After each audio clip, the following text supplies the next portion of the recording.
about 1980, I started a computer division, and one of the mandates they'd had was to develop a really good special purpose computer for computer graphics, and started working on that over the years and trying to develop it, and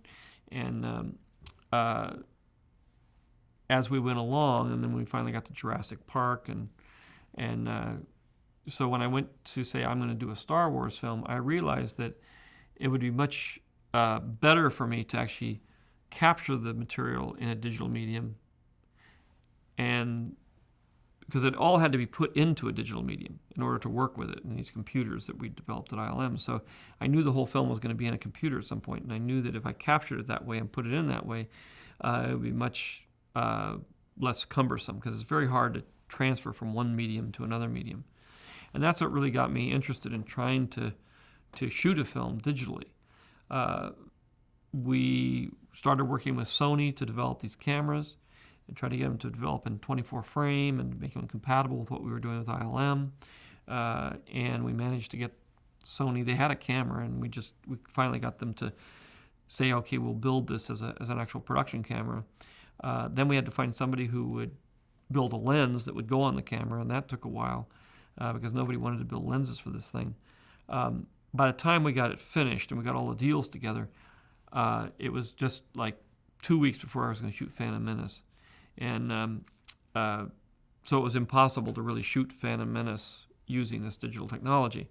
We were able to later on get a prototype camera with a prototype lens and shoot a couple of scenes and bits of scenes digitally, which I wanted to do because I wanted to see how well it matched into the film that we'd shot.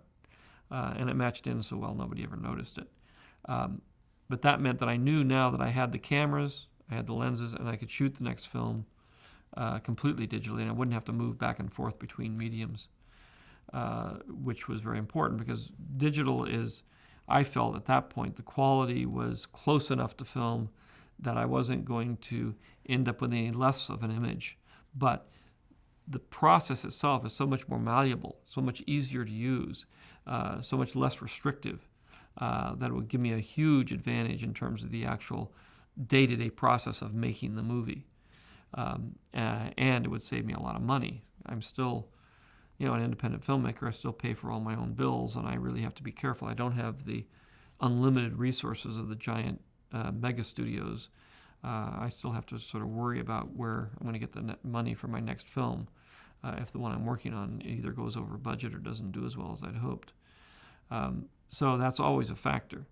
We're always trying to do it as the least expensive way possible. And digital really made a huge difference there. And then at the same time, I was able to transfer it into the computers, work with it, and then ideally show it digitally. The showing of it digitally, we started with Phantom Menace. We got into 4 theaters. And then I was hoping to be in a few hundred theaters 3 years later when we did Attack of the Clones, but we ended up in about 80 theaters.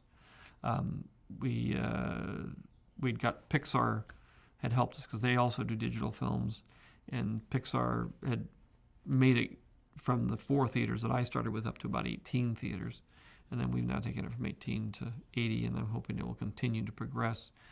Not only because it's the best way, if it's shot digitally, it's the best way to project it.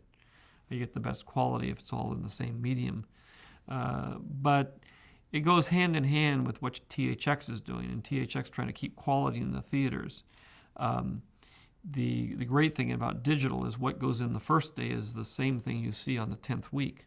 Where it's film, what you see on the first day is not at all what you're going to see in the 10th week. In the 10th week, it's going to be scratched and jittery and torn up, and the quality is going to be disintegrated to a rather alarming degree, which is what THX does, is try to keep that from happening, but inevitably there's nothing you can do about it.